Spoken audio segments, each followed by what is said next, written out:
क्या आपने कभी सोचा है कि भगवान कहाँ रहते हैं? क्या वे किसी विशेष स्थान पर रहते हैं या फिर हर जगह मौजूद हैं? और यमलोक, वहां क्या होता है? यह सब हम आज के वीडियो में जानेंगे, तो हमारे साथ अंत तक बने रहिए और इन गहरे रहस्यमय सवालों के उत्तर ढूंढिए। हिंदू धर्म और अन्य आध्यात्मिक मान्यताओं के अनुसार भगवान सर्वव्यापी हैं, यानी वे हर जगह हैं। आप जहां भी देखें, हर जीवित प्राणी, हर पेड़ पौधे और यहां तक कि हमारे चारों ओर की ऊर्जा में भी भगवान की उपस्थिति महसूस की जा सकती है। इसका मतलब यह है कि भगवान का कोई एक निश्चित निवास स्थान नहीं होता। उन्हें किसी मंदिर, मूर्ति या धार्मिक स्थान में सीमित नहीं किया जा सकता। असल में भगवान को अपने हृदय और आत्मा में महसूस किया जाता है। भक्त यह मानते हैं कि भगवान को अपने भीतर अनुभव किया जा सकता है, प्रेम, भक्ति और सेवा के रूप में। ध्यान, प्रार्थना और सेवा, ये वो रास्ते हैं जिनसे हम भगवान को अपने करीब महसूस कर सकते हैं। यह समझना महत्वपूर्ण है कि भगवान को ढूंढने के लिए हमें बाहर कहीं जाने की जरूरत नहीं है। वे हमारे अंदर, हमारे हृदय में विराजमान हैं। हालांकि हिंदू पौराणिक कथाओं में कुछ दिव्य स्थानों का वर्णन मिलता है जिन्हें भगवान का निवास स्थान कहा जाता है। ये प्रतीकात्मक स्थान हैं जो भगवान के स्वरूप और उनके साथ भक्तों के संबंध को दर्शाते हैं।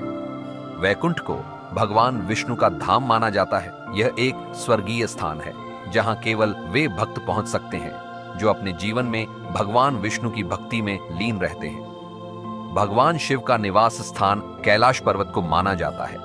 यह वह स्थान है जहां भगवान शिव ध्यान और समाधि में लीन रहते हैं। यह पर्वत हिमालय में स्थित है और इसे आध्यात्मिक शक्ति का केंद्र माना जाता है। गोकुल भगवान श्री कृष्ण का धाम है। यह वह स्थान है जहां भगवान कृष्ण और उनके भक्तों के बीच प्रेम का आदान प्रदान होता है। यह एक दिव्य स्थान है जहां शुद्ध भक्ति का अनुभव किया जा सकता है। अब बात करते हैं यमलोक की, जिसे हम नरक के रूप में जानते हैं। यमलोक का जिक्र हिंदू धर्म में मृत्यु के बाद की यात्रा के लिए किया गया है। यह वह स्थान माना जाता है जहां मृत्यु के बाद आत्माओं का न्याय होता है। यमराज, जो मृत्यु के देवता माने जाते हैं, यमलोक में आत्माओं के कर्मों का हिसाब किताब करते हैं। ऐसा माना जाता है कि यमराज मृत आत्माओं के अच्छे और बुरे कर्मों को तौलते हैं और उसी के आधार पर आत्मा को स्वर्ग या नरक में भेजा जाता है। यह प्रतीकात्मक है कि यमलोक कोई भौतिक स्थान नहीं है, लेकिन इसे एक नैतिक और आध्यात्मिक संदेश के रूप में समझा जा सकता है कि हमारे कर्म हमारे अगले जीवन की दिशा तय करते हैं। अच्छे कर्म हमें स्वर्ग तक ले जा सकते हैं, जबकि बुरे कर्मों के परिणाम स्वरूप यमलोक में सजा मिल सकती है। हिंदू धर्म में कर्म का सिद्धांत बहुत महत्वपूर्ण है।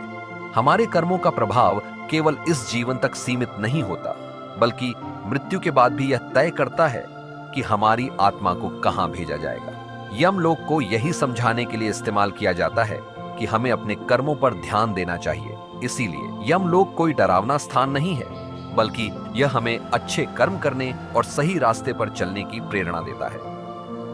तो यह थी भगवान के निवास और यमलोक के बारे में जानकारी। इन धार्मिक धारणाओं में गहरा प्रतीकात्मक अर्थ छिपा है, जो हमें अपने जीवन में सही मार्ग पर चलने और आध्यात्मिकता को अपनाने के लिए प्रेरित करता है। क्या आप इन विचारों से सहमत हैं?